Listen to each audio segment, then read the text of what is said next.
পিয়ালি তার বাবা মায়ের সঙ্গে বাস করত। পিয়ালি পড়াশোনায় খুবই ভালো ছিল। তার ছোটবেলা থেকেই ইচ্ছে ছিল বিদেশে গিয়ে পড়াশোনা করার। তাই তার বাবা মা তার ইচ্ছা পূরণের জন্য তাকে বিদেশে পাঠিয়েছিল। বিদেশে গিয়ে পিয়ালি খুবই খুশি হয়। বিদেশিদের চালচলন, আচার ব্যবহার, তাদের লাইফস্টাইল, রীতিনীতি, সংস্কার পিয়ালির খুবই ভালো লাগে। আমেরিকাতে সবকিছু আলাদা। আমাদের দেশের থেকে আমেরিকা অনেক ভালো। এখানকার মানুষজন কত স্মার্ট, সবাই নিজের নিজের কাজে ব্যস্ত। কোনো কুসংস্কার নেই, কোনো বাধা নিষেধ নেই। মেয়েরা নিজের ইচ্ছা মতো স্বাধীনভাবে জীবন কাটাচ্ছে। আর আমাদের দেশে মেয়েদের জন্য কত বাধা নিষেধ। আমি যদি সারা জীবন বিদেশে থাকতে পারতাম কত ভালো হতো। পিয়ালি খুবই আনন্দে এবং হাসি খুশি বিদেশে জীবন কাটাতে থাকে। সে মন দিয়ে পড়াশোনা করতে থাকে। দেখতে দেখতে এভাবেই 5 বছর কেটে যায়। বিদেশিদের সঙ্গে থাকতে থাকতে পিয়ালি অনেকটাই বিদেশিদের মতো হয়ে উঠেছিল।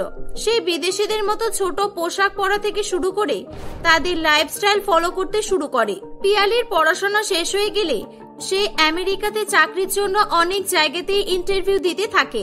ওদিকে পিয়ালির বাবা মা প্রত্যেকদিন পিয়ালিকে ফোন করতো দেশে ফিরে আসার জন্য। কি রে মা, তুই কবে ফিরে আসবি? 5 বছর হয়ে গেল, তোর পড়াশোনা শেষ হয়ে গেছে, এবার তো তুই ফিরে আয়। আর কতদিন ওখানে থাকবি? মা, আমার ইচ্ছা আছে আমি এখানেই চাকরি বাকরি করতে চাই। আমি চাকরির জন্য চেষ্টা করছি। আমার আমেরিকাতেই খুব ভালো লেগে গেছে। আমি আর দেশে ফিরতে চাই না মা। কি, তুই এই কথাগুলো বলতে পারলি?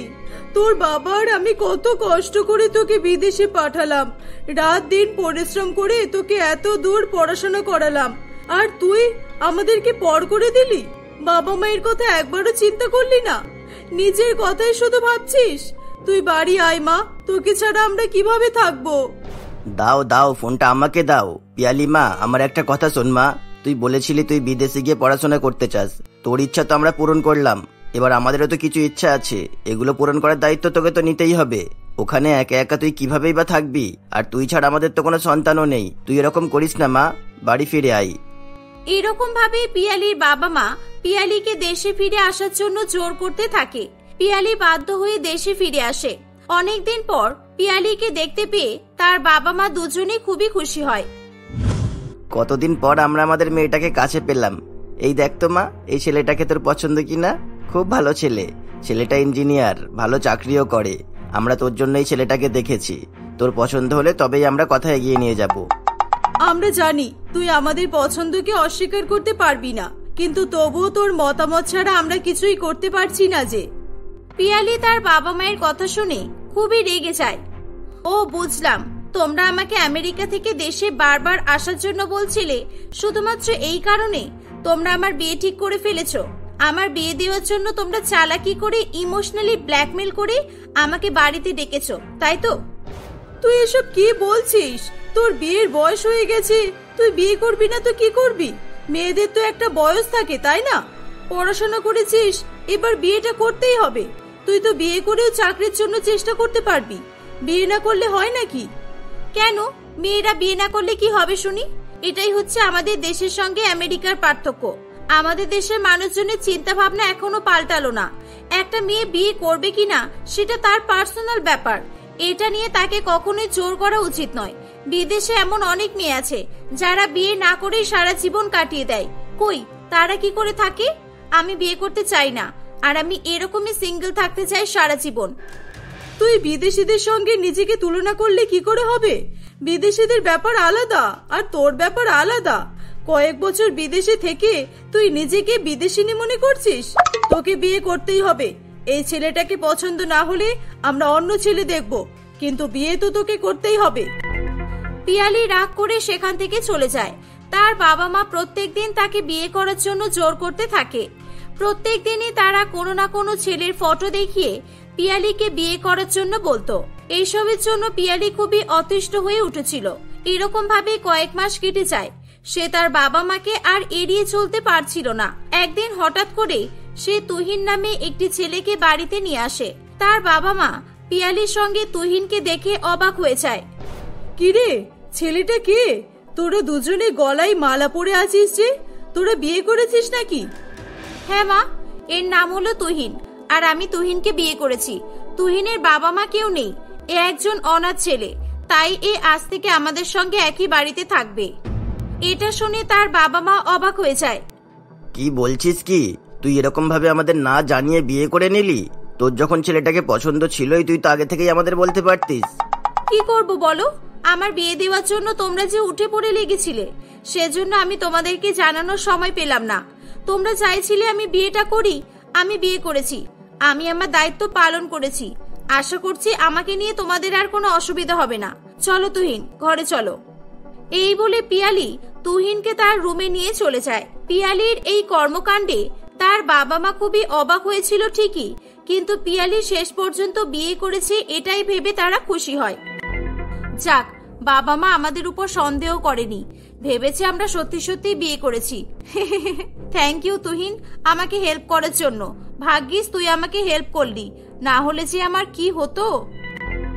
পিয়ালি ও তুহিন ছোটবেলায় একই সঙ্গে একই স্কুলে পড়তো। তারা উচ্চ মাধ্যমিক পর্যন্ত একই সঙ্গে পড়াশোনা করেছিল। তারা দুজনেই খুব ভালো বন্ধু ছিল। বিদেশে থাকার সময়ও পিয়ালি মাঝে মধ্যেই তুহিনের সঙ্গে ফোনে কথা বলতো। সে তো ঠিক আছে, কিন্তু এভাবে মিথ্যা মিথ্যা বিয়ে করে তোর বাবা মাকে কিন্তু তুই বোকা বানাচ্ছিস। ওদের এভাবে ধোকা দেওয়াটা কি ঠিক হচ্ছে? আমার কিন্তু ব্যাপারটা ভালো লাগছে না। আচ্ছা আমাকে খুলে বলতো, তুই এরকম করছিস কেন? এখনো তো ক্লিয়ার করে আমাকে কিছুই বললি না। আরে আমি আসলে বিয়ে করতেই চাই না রে, আমি আমেরিকানদের মতো হতে চাই। আমি বিয়ে না করে স্বাধীনভাবে থাকতে চাই। বিয়ের পর মেয়েদের জীবনে স্বাধীনতা বলে কোনো জিনিস থাকে না। স্বামীর কথায় উঠতে হবে, বসতে হবে, কোথায় যাচ্ছ, কেন যাচ্ছ, কি করছো, কেন করছো, খাচ্ছ কেন, খাবে না কেন, নানান রকমের রেস্ট্রিকশন। বিয়ের আগে সব ছেলেরা মিষ্টি মিষ্টি কথায় মেয়েদের মন ভোলায়, কিন্তু বিয়ের পর মেয়েদেরকে গোলামে পরিণত করে রাখে। আমার এই জিনিসটাই পছন্দ নয়। আসলে আমি চাই না আমার লাইফ কেউ কন্ট্রোল করুক, আমি আমার নিজের লাইফ নিজেই কন্ট্রোল করতে চাই। ও আচ্ছা বুঝলাম, কিন্তু এরকম ভাবে কতদিন চলবে? তুই যতদিন না বলবি ততদিন আমি হেল্প করব, কিন্তু তারপরে তুই কি প্ল্যান করবি? আমি আমেরিকাতে যেতে চাই, আমি আমাদের দেশে থাকতে চাই না রে। আর আমি বিয়ে না করলে আমার বাবা মা আমাকে কিছুতেই ছাড়তো না, সেই জন্য বাধ্য হয়ে আমাকে এই নাটকটা করতে হলো। আমি আমেরিকাতে অনেকগুলো জায়গায় ইন্টারভিউ দিয়েছি, আর অনলাইনেও অনেক কারোর সঙ্গে কন্ট্যাক্ট করছি। আশা করছি কয়েক মাসের মধ্যেই আমি বিদেশে একটা ভালো চাকরি পেয়ে যাব। ব্যাস, তখন আমি আমার বাবা মাকে বলবো আমি আমার বরের সঙ্গে বিদেশে গিয়ে থাকতে চাই। তুই তোর বাড়ি চলে যাবি আর আমি সোজা বিদেশে। বুঝলাম, তুই যতদিন না চাকরি পাচ্ছিস তাই তো, ততদিন আমাকে তোর বর সাজার নাটক করতে হবে। এভাবে পিয়ালি তুহিনের সঙ্গে মিথ্যা বিয়ের নাটক করতে থাকে। সে তার বাবা মায়ের সামনে এমন ভাবসাব করত যেন সে বিয়ে করে খুবই সুখী আছে, কিন্তু ভেতরে ভেতরে সে চাকরির জন্য চেষ্টা করেই যাচ্ছিল। আসলে তুহিন মনে মনে পিয়ালিকে খুব পছন্দ করত, আর সে সত্যি সত্যি পিয়ালিকে বিয়ে করতে চাইতো। কিন্তু পিয়ালি বিয়ের সম্পর্ককে কোনো মূল্য দেয় না বলে তুহিনের খুবই খারাপ লাগতো। সে সরাসরি পিয়ালিকে কিছু বলতে পারতো না। একদিন পিয়ালি তার বাবা মায়ের সামনে তুহিনকে বলে, তুহিন, আমি একটু আমার বন্ধুর সঙ্গে দেখা করতে যাব, তুমি আমাকে অফিস যাওয়ার সময় একটু ছেড়ে দেবে? ঠিক আছে, আমি এখনই বেরোবো, আসলে আমার একটা দরকার আছে। চলো তাহলে, তোমাকে ছেড়ে দেব। তুহিন পিয়ালিকে তার গাড়ি করে নিয়ে যাচ্ছিল। যেতে যেতে তুহিন একটা জায়গায় গাড়ি থামায়। তুহিন গাড়ি থেকে নেমে একটা মহিলার সঙ্গে কথা বলে। পিয়ালি গাড়িতে বসে বসে দেখছিল। তুহিন ফিরে এলে পিয়ালি তাকে জিজ্ঞাসা করে, কে ছিল ওই মহিলাটা যার সঙ্গে তুমি কথা বলছিলে? তুমি বলছিলে তোমার কোনো দরকার আছে, কি দরকার শুনি? এখন তো তোর বাবা মা কেউ নেই, নাটক করতে করতে আমাকে তুমি বলে তোর অভ্যাস হয়ে গেছে দেখছি। ওটা আমার মা ছিল, অনেকদিন পর মায়ের সঙ্গে দেখা করলাম। আর কি দরকার ছিল না ছিল তুই জানে কি করবি? তুই কি আমার সত্যিকারের বউ নাকি? কি, ওটা তোর মা ছিল? তুই আমার সঙ্গে আলাপ করালি না কেন? এটা কিন্তু তুই ঠিক করলি না। মায়ের সঙ্গে আলাপ করিয়ে কি বলতাম? তুই আমার মাকে আমার মিথ্যা বউ বলতিস? আমাদের মধ্যে মিথ্যা সম্পর্ক। কদিন পরেই তো তুই আমাকে ছেড়ে চলে যাবি, তাই শুধু শুধু আমি আমার পরিবারকে এই মিথ্যা নাটকের মধ্যে জড়াতে চাইলাম না। তুহিনের কথা শুনে পিয়ালি চুপ করে যায়। পিয়ালিকে একটি শপিং মলে নামিয়ে দিয়ে তুহিন চলে যায়। এরকম ভাবেই সময় কাটতে থাকে। দেখতে দেখতে কয়েক মাস কেটে যায়। একদিন পিয়ালি খুবই খুশি হয়ে তুহিনকে বলে, তুহিন, এই দেখ, আমি বিদেশে একটা অনেক ভালো চাকরি পেয়ে গেছি, আর আমি কয়েকদিনের মধ্যেই আমার ভিসাটাও পেয়ে যাব। ভিসা পেয়ে গেলেই আমি বিদেশে চলে যাব। উফ, আমার এত আনন্দ হচ্ছে না, কি বলবো তোকে।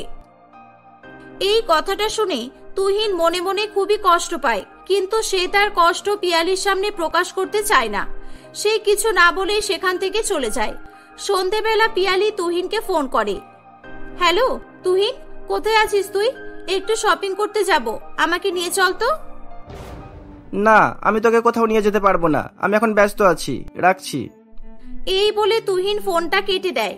তুহিনের ওপর পিয়ালির খুব রাগ হয়, তাই সে নিজেই একা একা বাড়ি থেকে বেরিয়ে পড়ে। সে ট্যাক্সি করে যাওয়ার সময় তুহিনকে একটা রেস্টুরেন্টে অন্য একটা মেয়ের সঙ্গে বসে থাকতে দেখে। এই দেখে পিয়ালি খুবই রেগে যায়। তুহিন ওই মেয়েটির সঙ্গে হেসে হেসে কথা বলছিল। পিয়ালি সহ্য করতে না পেরে সেখানে আসে।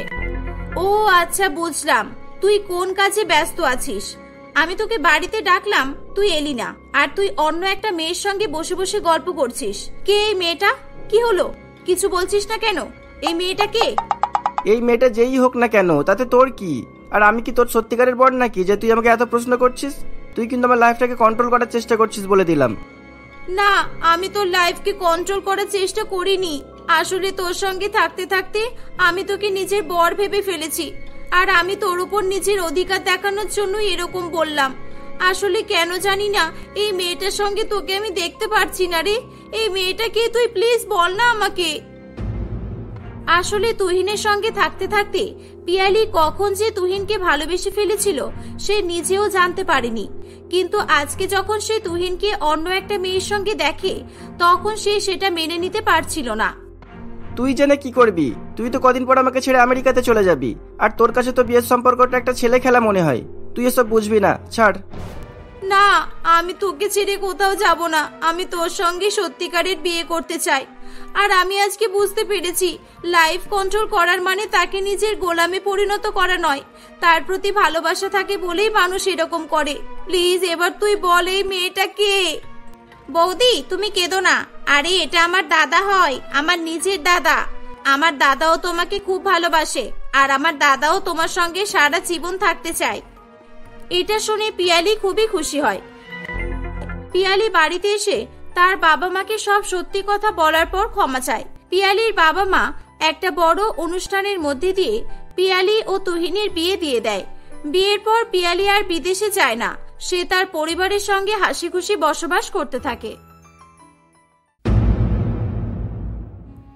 জয়িতা তার 3 বিধবা মেয়ে পিয়ালি, মামনি এবং ঋত্বিকার সঙ্গে বাস করত। জয়িতার কপাল খুবই খারাপ ছিল। তার 3 মেয়ে যখন ছোট ছোট ছিল তখন তার স্বামী হার্ট অ্যাটাকের ফলে মারা যায়। সে বহু কষ্টে পরিশ্রম করে তার 3 মেয়েকে মানুষ করে তুলেছিল। 3 বোন দেখতে খুব সুন্দর হওয়ায় তাদের বিয়ের জন্য অনেক জায়গা থেকে সম্বন্ধ আসতো, কিন্তু জয়িতার ইচ্ছা ছিল তার 3 মেয়ের একই বাড়িতে বিয়ে দেওয়ার। এই দেখো দিদি, একেবারে তোমার পছন্দ মতো সম্বন্ধ নিয়ে এসেছি। তোমার 3 মেয়ের মধ্যে যেমন মিল আছে তেমন এই 3 ভাইয়ের মধ্যে অনেক মিল আছে। কোথায় থাকে ছেলেগুলো আর কি করে এরা? এই দেখ তোরা ফটোগুলো দেখ তো, তোদের পছন্দ হয়েছে কিনা। জয়িতা দেবীর ইচ্ছা মতোই সে এমন একটা পরিবার পেয়ে গিয়েছিল। মোহন, রমেন ও সোহম নামে 3 ভাইয়ের সঙ্গে জয়িতা তার 3 মেয়ের বিয়ে দিয়েছিল। 3 বোন খুবই সুখে শান্তিতে সংসার করত। মেয়েদেরকে সুখে থাকতে দেখে জয়িতা দেবীর জীবনেও আর কোনো আক্ষেপ ছিল না, কারণ তার 3 জামাই খুব ভালো ছিল। তার খাওয়া পড়ার সমস্ত খরচ তারাই বহন করত। এভাবেই 3 মাস কেটে যায়। কিন্তু একদিন 3 ভাই একসঙ্গে একটা মিটিং অ্যাটেন্ড করতে যাচ্ছিল। হঠাৎ তাদের গাড়ি অ্যাক্সিডেন্ট করে এবং 3 ভাই একই সঙ্গে মারা যায়। এর ফলে পিয়ালি, মামনি এবং ঋত্বিকা 3 জনই বিধবা হয়ে যায়। অপয়া মেয়ে কোথাকার, তোরা 3 বোনই অপয়া। এটা আমার আগেই ভাবা দরকার ছিল। ছোটবেলায় নিজের বাবাকে খেয়েছিলি, আর এখন আমার ছেলেদেরকেও খেয়ে ফেলেছিস। যা, বেরিয়ে যা এখান থেকে, বেরিয়ে যা বলছি। শ্বশুর বাড়ি থেকে তাড়িয়ে দেওয়ার ফলে 3 মেয়ে তাদের অসহায় গরিব মায়ের কাছে আশ্রয় নেয়, কারণ এছাড়া তাদের কাছে আর কোনো উপায় ছিল না। জয়িতা তার 3 মেয়ের এবং নিজের পেট চালানোর জন্য অন্যের বাড়িতে ঝিয়ের কাজ করা শুরু করেছিল। সবই ভাগ্যের পরিহাস ভেবে তারা সবকিছু মেনে স্বাভাবিকভাবে জীবনযাপন করার চেষ্টা করলেও তাদের পাড়া প্রতিবেশী শান্তিতে তাদের টিকতেই দিত না।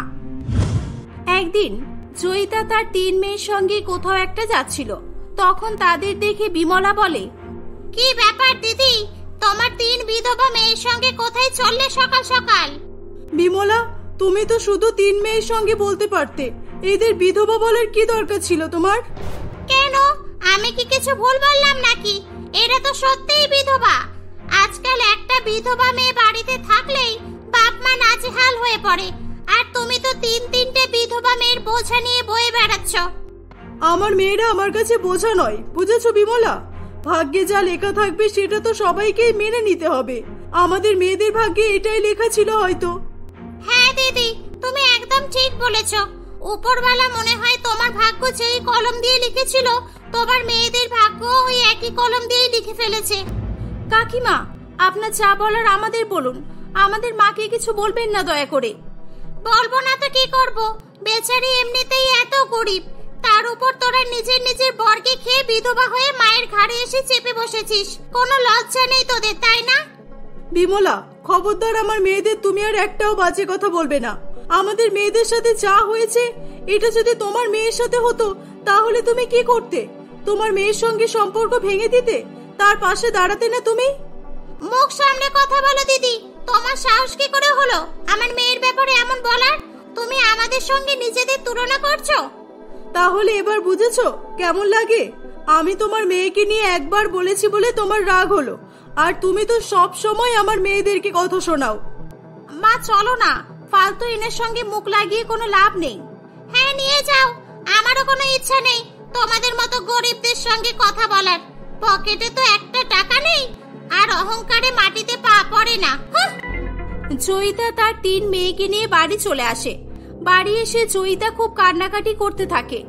হে উপরওয়ালা, তুমি আমার কপালে এত দুঃখ কষ্ট লিখেছো, আমি সব মেনে নিয়েছি, কিন্তু আমার 3 মেয়ের কপালে এসব কেন লিখলে? মা চুপ করো, তুমি এভাবে কাঁদলে আমাদের কি হবে বলো? আমরা কিভাবে নিজেদের সামলাবো? কাঁদবো না তো কি করব? তোদের এখন বয়সই বা কত হয়েছে? এই বয়সে তোদের জীবনে এত বড় দুঃখ নেমে এসেছে, এখন যদি আমার কিছু হয়ে যায় তাহলে তোদের কি হবে? মা এমন বলো না তুমি, না হলে আমরাও তো দুর্বল হয়ে পড়বো। লোকের ঠেস মারা কথা আমাদেরও আর সহ্য হচ্ছে না যে। আমরা বিধবা হয়ে গেছি তাতে আমাদের কি দোষ বলো তো? লোকজন আমাদেরকে এত কথা শোনায়। আমি যদি আগে জানতাম বিধবা হয়ে যাওয়ার পর তোমার কাছে আসলে তোমাকে এত কিছু সহ্য করতে হবে, তাহলে আমি তোমার কাছে আসতামই না, বিষ খেয়েই মরে যেতাম। চুপ কর তোরা, এমন বলিস না। কিছু সময়ের জন্য লোকের কথা আমাকে দুর্বল করে দিয়েছিল, কিন্তু আর নয়। আমি যতদিন বেঁচে থাকবো তোদের গায়ে একটা আঁচড়ও লাগতে দেব না। এভাবেই জয়িতা দেবী এবং তার 3 মেয়ে কাঁদতে থাকে। তখন সেখানে তাদের আরেক প্রতিবেশী মাধবী দেবী আসে। মা মেয়ের কান্নাকাটি হয়ে গেলে আমি এবার আসবো। আরে দিদি, তুমি এসো না। দেখো, এত কান্নাকাটি করে কিছু হবে না, লোকের কথা ছাড়ো। আমি তখন ব্যালকনি থেকে তোমাদের সব কথাই শুনেছি। বিমলা কেন এমন করে সেটা তো তুমি ভালো করেই জানো। তোমার বড় মেয়ের সঙ্গে ওর মাতাল ছেলের বিয়ে দাওনি বলে ওর যত রাগ। হ্যাঁ দিদি, ওই ফালতু ছেলের সঙ্গে বিয়ে দেওয়ার চেয়ে আমার মেয়ে বিধবা আছে তাও ঠিক আছে, কিন্তু এখন আমার আর কোনো ভয় নেই। যে যাই বলুক না কেন, আমার মেয়েদেরকে আমি কষ্ট পেতে দেব না। হ্যাঁ, কিন্তু পৃথিবীতে সবাই একই রকম হয় না। আমি এখানে এটাই বলতে এসেছি যে আমি যেখানে কাজ করি তার বন্ধু এবং তার বউ আমাদের এখানে নতুন শিফট করছে। ওদের 3 ছেলে বিদেশে থাকে। 2 হাজবেন্ড ওয়াইফের দেখাশোনার জন্য আর ঘরের কাজের জন্য কাজের লোকের দরকার। তুমি বললে আমি তোমার 3 মেয়ের কথা ওদের বলবো। আমার মেয়েদের জন্য তুমি কাজ দেখেছো, তোমাকে কি করেছি ধন্যবাদ জানাবো? ঠিক আছে, কোনো ব্যাপার নয়।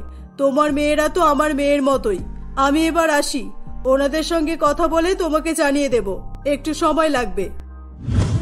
কিছুদিনের মধ্যেই মিস্টার রামপ্রসাদ বাবু এবং তার ওয়াইফ লাবণী দেবী তাদের এলাকায় শিফট করে গেলে 3 বোন সেখানে কাজ করতে চলে যায়। 3 বোন মিলে তাদের অনেক খেয়াল রাখে এবং ঘরের সব কাজ সুন্দরভাবে করতে থাকে। 3 বোনের আচার ব্যবহারও তাদের খুব পছন্দ হয়। এভাবেই বেশ কয়েকদিন কেটে যায়। একদিন লাবণী দেবী তাদেরকে বলে, তোমাদের একটা কথা বলবো। তোমাদের তো বয়স অনেক কম। এই বয়সে তোমাদের সঙ্গে দুর্ঘটনা হয়েছে মানছি, কিন্তু তোমাদের বয়স সত্যিই খুবই কম। তোমরা এমন সাদা সাদা বেরঙিন জামা কাপড় পরো কেন? রঙিন জামা পরতে পারো তো। আমরা তো পড়তে চাই কাকিমা, কিন্তু পাড়া প্রতিবেশী এমনিতেই নানান রকম আজে বাজে কথা বলে আমাদেরকে টিকতে দেয় না। এখন যদি কালারিং জামা পরি তাহলে কি যে বলবে। সব সময় লোকের কথা ভাবলে চলবে না, সমাজের চিন্তা ভাবনা আমাদেরকেই পাল্টাতে হবে। এই নাও, আমি তোমাদের 3 জনের জন্য নতুন জামা এনেছি। পরের দিন তোমরা এটা পরে আসলে আমি খুব খুশি হব। আর হ্যাঁ, একটু সাজবে তোমরা, এভাবে অগোছালো থাকলে হবে না। পরের দিন 3 বোন লাবণী দেবীর দেওয়া পোশাক পরে যাচ্ছিল। তখন তাদের পাড়া প্রতিবেশীরা তাদের 3 বোনকে দেখে তেলে বেগুনে জ্বলে ওঠে। দেখো দেখো, বর মরতে 3 মাস হলো না, 3 বোন সাদা জামা কাপড় পরা বাদ দিয়ে কেমন রং বেরঙের জামা কাপড় পরেছে আর মুখে মেকআপও করেছে।